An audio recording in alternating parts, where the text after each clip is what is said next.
Amados, aprove a Deus que a mensagem dessa manhã fosse fundamentada no Salmo 134, Salmo 1, 3, 4. Daí alguém perguntar, mas por que o Salmo 134? Primeiro, porque era a ordem que estávamos seguindo. No último domingo à tarde, nós vimos o Salmo 132, quarta-feira 133, nesse domingo pela manhã 134. É um salmo muito curtinho, mas que fecha um ciclo de salmos de romagem, ou de cânticos de romagem. Diz assim: Bendizei ao Senhor, vós todos, servos do Senhor, que assistis na casa do Senhor nas horas da noite. Erguei as mãos para o santuário e bendizei ao Senhor. De Sião te abençoe o Senhor, Criador do céu e da terra. Oremos. Senhor, sejam bem aceitas as palavras dos meus lábios e o meditar do meu coração perante a tua face, Senhor, rocha minha e redentor nosso, em Cristo Jesus, nosso Salvador. Amém. Dizia eu que aprove a Deus que o Salmo 134 fosse a mensagem dessa manhã, porque é um marco no retorno da igreja no que diz respeito aos cultos presenciais. A nossa igreja ela não parou durante a pandemia. Aliás, a nossa igreja foi mais ativa durante a pandemia do que vinha sendo pré-pandemia. Óbvio que em uma nova configuração, em uma configuração de se manter a distância, o distanciamento social, e realizar esses cultos, ou realizar as pregações e orações à distância. Mas hoje que nós retornamos ao templo, ao convívio uns com os outros, nós temos o Salmo 134, que é o ápice de uma cadeia de salmos de romagem. Isso começa lá no Salmo de número 120. Se você observar desde o Salmo 120 até o Salmo 134, temos um total de 15 salmos que se referem a cânticos de romagem. Você sempre vai observar isso. Salmo 120, cântico de romagem, 121, 122 e assim sucessivamente até o Salmo 134. Ou seja, um conjunto de 15 salmos que tratam de um mesmo momento ou de uma mesma configuração. O que é que eu quero dizer? O salmo de romagem, ou cântico de romagem, ele era entoado durante o trânsito dos adoradores, ou até o templo, ou até a cidade, conhecida naquela ocasião como Cidade Santa, a saber, Jerusalém. Então era muito comum que as pessoas transitassem já cultuando a Deus. Então o comportamento era um comportamento em que Deus vinha sendo louvado e bendito pelo seu povo desde a saída deles, desde a partida, até o lugar onde finalmente adentrariam ao templo de Jerusalém para adorar a Deus. O Salmo 134 é o registro disso, ou seja, a ocasião do culto. O que nos faz, irmãos, lembrar, guardadas as devidas proporções, a ideia de que nós saímos dos nossos lares, das nossas casas, uns mais próximos, outros mais distantes da igreja, e nos dirigimos a um lugar da reunião dos santos filhos de Deus. É óbvio que no Antigo Testamento, o templo ele tinha uma conotação diferente dos dias atuais. Nós não vimos ao templo hoje porque acreditamos que Deus habita entre essas quatro paredes, mas porque sabemos que os santos filhos de Deus se reúnem nesse lugar que é separado para cultuar a Deus. Jesus, no Antigo Testamento, disse: a casa do meu pai será chamada casa de oração. Então, há sim uma especialidade no que diz respeito ao templo. Não consiste no fato de Deus residir nele, pois o próprio Deus disse a Davi que não habitava em templos feitos por mãos humanas. Deus está com a sua igreja por meio do Espírito de Cristo, ou seja, por meio do Espírito Santo, por meio do Espírito de Deus. Mas o templo hoje é o lugar onde os filhos de Deus se reúnem de modo coletivo, permitam-me a aparente redundância, para bendizer ao Senhor. E esse é um marco. Nós estamos aí, irmãos, beirando 6 meses que não nos reunimos nesse lugar. Beirando 6 meses. Pelos meus cálculos, os irmãos me corrijam se eu estiver enganado, mas o último culto que nós tivemos aqui foi no dia 17 de março. Foi uma quarta-feira aqui na igreja. E de imediato ficamos interrompidos de voltar a esse lugar. Mas quis Deus que voltássemos hoje. E quis Deus também que a mensagem dessa manhã fosse o Salmo 134, um salmo de romagem que nos traz algumas lições. O texto sagrado, irmãos, começa no versículo de número 1 e 2, falando sobre um Deus que deve ser bendito, deve ser glorificado, exultado.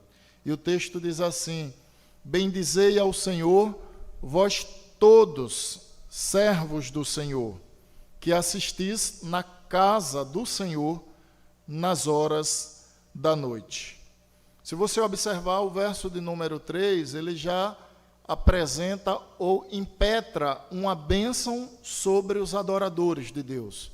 Então, muito embora o Salmo trate de um único assunto, a saber, o culto ao Senhor, ele se divide naturalmente em 2 momentos. Versículos 1 e 2 apresentam Deus em sua dignidade de ser bendito, adorado, louvado, exultado, e o verso de número 3 apresenta então a bênção do Senhor sendo impetrada sobre os adoradores.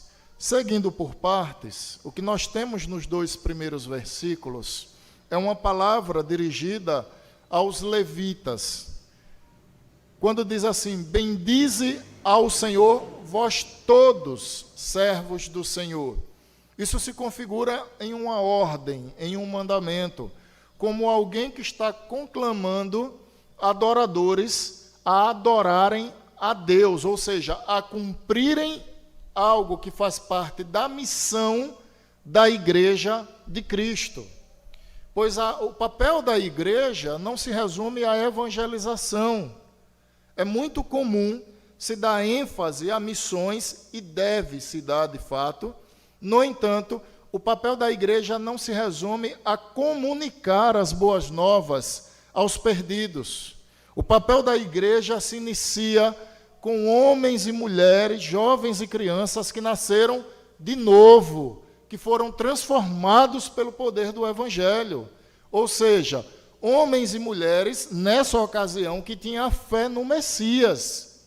Então, eles eram salvos, não por uma dignidade pessoal, pois a Bíblia diz: não há um justo sequer, todos estão destituídos da glória de Deus. Ora, se não há um justo sequer, para que o homem diante de Deus seja considerado justo, só pode ser de uma forma, a saber, crendo naquele que viria no Antigo Testamento, ou crendo naquele que veio no Novo Testamento, a saber, a primeira pessoa, a mesma pessoa, no Antigo Testamento, o Messias, no Novo Testamento, Jesus, a saber, os dois se resumem em um único ser, Cristo, o nosso Salvador.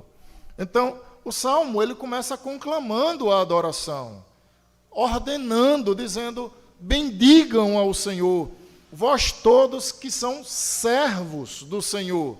Observem que esse mandamento não é para todo mundo. Ele é especificado. Não diz assim, todas as pessoas de todo mundo, ímpios, adorem ao Senhor. Ele diz, servos do Senhor, bendigam ao seu santo nome. No verso de número 1, ainda, parte B, ele diz assim, que assistis na casa do Senhor, nas horas da noite, erguei as mãos para o santuário e bendizei ao Senhor. Essa palavra, ela está sendo dirigida, sobretudo, aos levitas, que eram funcionários do templo, que residiam no templo. Quando o salmista diz, vós que assistis na casa do Senhor, que dá assistência à casa do Senhor, que estão presentes à casa do Senhor nas horas da noite, eles estão dizendo, ou o salmista está dizendo, que aqueles que ali permaneciam deviam continuar o exercício de louvor a Deus. A gente nota isso lá em 1 Crônicas, capítulo 9, versículo 33. Eu vou fazer a leitura. Diz assim, 1 Crônicas 9, versículo 33. Quanto aos cantores, cabeças das famílias entre os levitas, estavam alojados nas câmaras do templo e eram isentos de outros serviços, porque de dia e de noite, observe, ou seja, diuturnamente estavam ocupados no seu mister. Em outras palavras, dioturnamente Deus deveria ser adorado por aqueles que residiam, por aqueles que trabalhavam, por aqueles que estavam no templo. O salmista tem isso em mente, quando diz assim, vós que assistis na casa do Senhor, nas horas da noite. Era uma ideia de não permitir que o tempo interrompesse a adoração a Deus. E olhe que aqueles que estão em romagem, aqueles que estão em caminhada, exaltando a Deus através desses hinos, a saber, do Salmo 120 a 134, eles já vinham de longe, bendizendo a Deus. Ao chegar no templo, eles diziam àqueles que no templo estavam, não parem, não deixem, não cessem de adorar. Que Deus prossiga sendo bendito entre vós. Que Deus prossiga sendo exultado. Em outras palavras, que a adoração a Deus seja ininterrupta. Que ela não seja interrompida em momento algum. Que ela siga permanentemente. É isso que está sendo dito no Salmo 134, os 2 primeiros versículos. E ele fecha no 2º versículo dizendo, erguei as mãos para o santuário e bendizei ao Senhor. Quando nós vamos lá em 1 Timóteo, capítulo 2, versículo de número 8, diz assim, quero, portanto, que os varões orem em todo lugar, levantando mãos santas, sem ira e sem animosidade. É curioso que no versículo de número 2, amados irmãos, quando ele se reporta a erguer mãos para o santuário, cabe a tradução ou acréscimo de mãos santas. Claro que o tradutor apresentou apenas a ideia de erguer as mãos para o santuário, mas no original caberia, por conta da frase que é posta, a tradução, ergueis mãos santas para o santuário. Ora, como é que homens pecadores podem levantar mãos santas se a sua natureza é pecaminosa? Só se eles forem tornados santos pela fé no Messias. Ou, na nossa situação, sermos tornados santos pela fé em Jesus Cristo. Isso reforça a ideia que a adoração, ela é para aqueles que foram comprados pelo sangue do Cordeiro, ou no Antigo Testamento, aqueles que seriam comprados pelo sangue do Cordeiro. Então, pela fé se cria no Salvador, e crendo no Salvador, a justiça de Cristo era imputada à vida do pecador, no Antigo Testamento e no Novo Testamento. Erguer mãos santas para o santuário, em outras palavras, alguém que verdadeiramente foi transformado pelo Evangelho da salvação, alguém que é santo, e santo significa separado, alguém que foi retirado do mundo de escravidão e transladado para o reino do Filho amado de Deus. Pastor, e quem está no mundo de escravidão? Esse não pode erguer mãos santas. Esse é alguém a quem Deus não recebe a sua adoração. Segunda parte do texto se resume a bênção de Deus, verso de número 3, diz assim: de Sião te abençoe o Senhor, Criador do céu e da terra. O versículo 3 é uma bênção impetrada por aqueles que estavam no templo, os levitas, os sacerdotes. É como se eles estivessem dizendo: olha, todos nós que devemos adorar a Deus ininterruptamente, diuturnamente, que Deus então, de Sião, te abençoe, o mesmo Deus que criou os céus e a terra. Mas aqui há figuras, irmãos, que a gente precisa refletir. A pergunta é: por que de Sião? Porque, a grosso modo, se perguntarmos assim, onde Deus habita? Qualquer leigo entre ímpios dirá: ora, Deus habita nos céus. Apocalipse diz que o trono de Deus está lá nos céus. Isaías diz que Deus está sentado sobre o globo terráqueo. Logo, Deus está nos céus. Essa é uma conclusão geral, comum, do senso comum, e que não estaria errado, porque a Bíblia também afirma isso. Mas a pergunta é: por que o salmista usa a figura de Sião e não a figura do céu, que é o lugar onde Deus está? Porque na cultura judaica, como já disse em outras mensagens, a figura do templo representava um lugar onde Deus estava presente, considerando que a Arca da Aliança fora levada para lá. A figura de Jerusalém representava uma cidade com ares de especialidade. Por quê? Porque representava consigo também a pessoa de Deus, a segurança que Deus trazia. O Monte Sião, que é um monte físico, representava o monte da habitação de Deus. Detalhe: o Monte Sião estava próximo a Jerusalém, lá do sul, Horebe, lá do norte, um monte distante do outro. O que o salmista está dizendo é o seguinte: que o Senhor não vos abençoe de longe do céu, nem de além do mar, que é um lugar intransponível para nós, que o Senhor vos abençoe de perto. E Ele está perto, Ele está no seu Monte Sião, Ele está no monte que representa a sua habitação. Quer ver um exemplo? Deuteronômio capítulo 30, fala sobre essa ideia de proximidade. Deuteronômio capítulo 30, versículos de 11 a 14.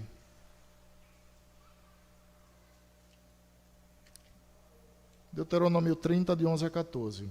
Porque este mandamento que hoje te ordeno não é demasiado difícil, nem está longe de ti. Não está nos céus para dizeres: quem subirá por nós aos céus?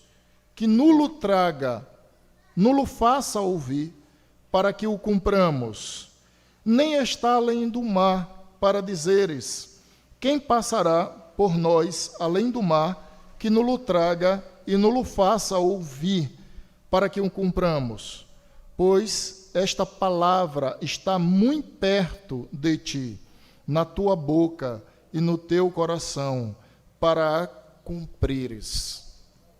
Então, a ideia que o salmista tem em mente, quando não usa a figura do céu, mas usa a figura do Monte Sião, é da proximidade de Deus. O Senhor está presente, o Senhor está conosco, o Senhor vos abençoe, pois vocês são adoradores do seu santo nome. Pois bem, quais são as lições, irmãos, que nós tiramos para as nossas vidas a partir do texto sagrado? A primeira delas, como o próprio Salmo ensina de modo implícito, é que para se adorar a Deus é necessário nascer de novo. É necessário ser um crente em Jesus Cristo. Deus não recebe adoração de quem não o conhece. Que fique claro. Deus não recebe adoração de quem não o conhece, de quem não conhece o seu Filho. Isso não sou eu quem estou dizendo, são as Escrituras. Você vai lá em João capítulo 4, nós temos um diálogo entre Jesus e a mulher samaritana. Em um dado momento, a mulher samaritana diz assim: Senhor, finalmente, onde é o lugar que se deve adorar a Deus? Porque nós, samaritanos, entendemos, estou parafraseando o texto, que aqui no Monte Gerizim se deve adorar a Deus. Vocês, judeus, dizem que em Jerusalém. Qual a resposta de Jesus? Vocês lembram? Nem aqui, nem lá. Deus é Espírito. E Deus é adorado por pessoas que o adorem em Espírito e em verdade. Vocês adoram a quem vocês não conhecem. Nós adoramos a quem conhecemos porque a salvação vem dos judeus. Ou seja, até aquele momento, Deus não recebia adoração de samaritano. Até o ponto que o texto vai sendo desenrolado e Jesus salva um grupo de samaritanos, e esse grupo de samaritanos pede a ele que fique por mais algum tempo. Jesus passa 2 dias evangelizando os samaritanos. Eles são convertidos e agora sim, eles passam a adorar a Deus. Por quê? Porque nasceram de novo, porque passaram a conhecer a Deus. Então, a primeira verdade que a gente precisa trazer para as nossas vidas é que Deus não recebe a adoração de quem não o conhece. E isso não se resume à igreja ou ímpios. Isso se aplica à vida cristã.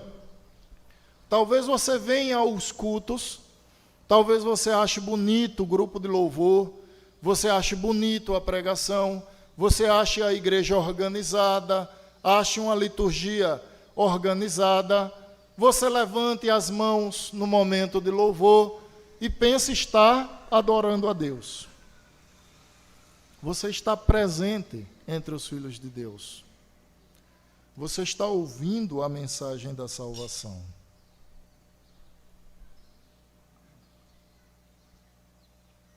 Mas isso não significa dizer que Deus está recebendo a sua adoração. Para que Deus receba a sua adoração, você precisa conhecer o Filho dele. Cristo é o caminho que permite o homem adorar a Deus. Não existe adoração sem Cristo. Pastor, e as outras religiões? Ninguém adora o verdadeiro Deus se Cristo não está nelas.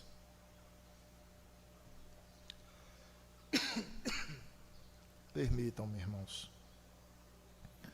Toda e qualquer fé onde Cristo não seja o centro dela, Deus não é adorado naquele lugar. Jesus Cristo é exclusivo. Não há associação entre Cristo e um outro personagem, uma outra pessoa.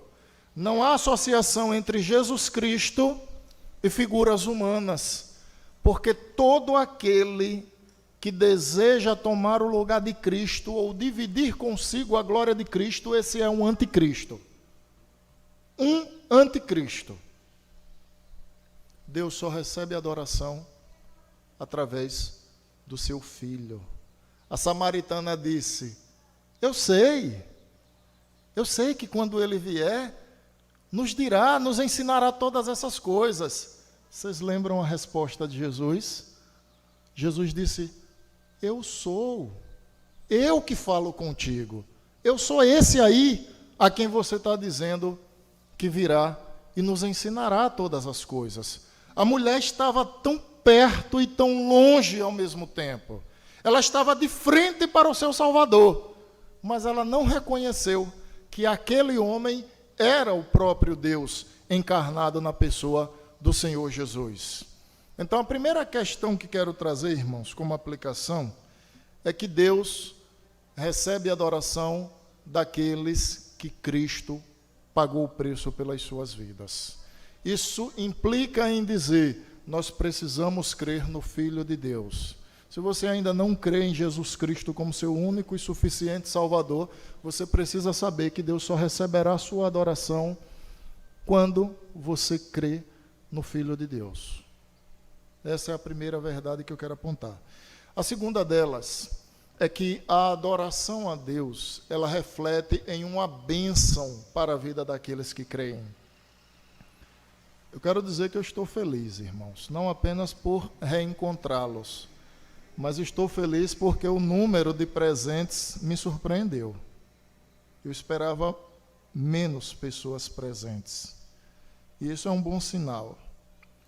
É um sinal de que o medo não nos impediu de conjuntamente virmos adorar a Deus. Deixa eu deixar claro que estamos seguindo todos os protocolos de segurança, porque se amanhã alguém ver esse vídeo, pode pensar que eu estou com um discurso irresponsável. Nossa igreja está seguindo rigorosamente todos os protocolos de higienização. Mas o medo não fez com que os irmãos se intimidassem. Espero que isso não se resuma à saudade. Eu estou com saudade de ver os irmãos. Eu espero que isso não se resuma à saudade, que também está presente. Mas que o que nutra o nosso coração de verdade é um profundo desejo de estarmos aqui e de bendizer ao nome de Deus, de adorá-lo, de dizer: o Senhor é o meu Deus, eu não tenho dignidade, eu não tenho merecimento. Senhor, quer saber, eu não tenho nada para te oferecer. Se das tuas mãos o Senhor não me conceder uma nova vida, como fez, e eu posso agora abrir os meus lábios para dizer que o Senhor é mais importante que eu mesmo, que a tua vontade é mais importante que a minha, que o teu querer é o que pesa para mim. Senhor, a bem da verdade, eu estou disposto a não viver a minha vida, porque o teu Espírito tem me inclinado para que Cristo viva em mim. Isso é adoração. Adoração é quando compreendemos que o sentimento, o amor que temos por Deus é maior que aquele que temos por nós mesmos. Pastor, quando eu amo alguém como amo a mim mesmo, você ama, você não adora. Você deve amar os seus filhos como você ama a você mesma. Você deve amar o seu esposo, a sua esposa, os seus pais, os seus irmãos em Cristo, os seus irmãos consanguíneos. Esses você ama como ama a si próprio. Isso é amor. Qual é o segundo maior de todos os mandamentos, segundo Jesus? Amar ao nosso próximo como amamos a nós mesmos. Mas o primeiro que resume, qual é? Esse não, irmãos. Esse é amar ao Senhor de todo o nosso entendimento, de toda a nossa alma, de todo o nosso ser. Em outras palavras, quando nós amamos alguém mais do que amamos a nós mesmos, nós não amamos essa pessoa apenas, nós adoramos essa pessoa. E o único digno de receber uma carga de amor, a qual aplicamos à nossa própria vida, esse é Deus, na pessoa bendita de Cristo Jesus, que é o nosso Redentor.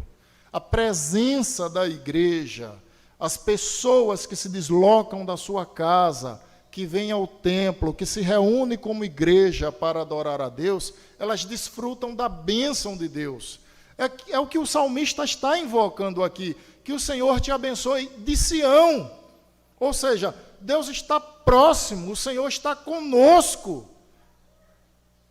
Muito embora o lugar da sua habitação seja nos céus, Ele está conosco por meio do Espírito de Cristo.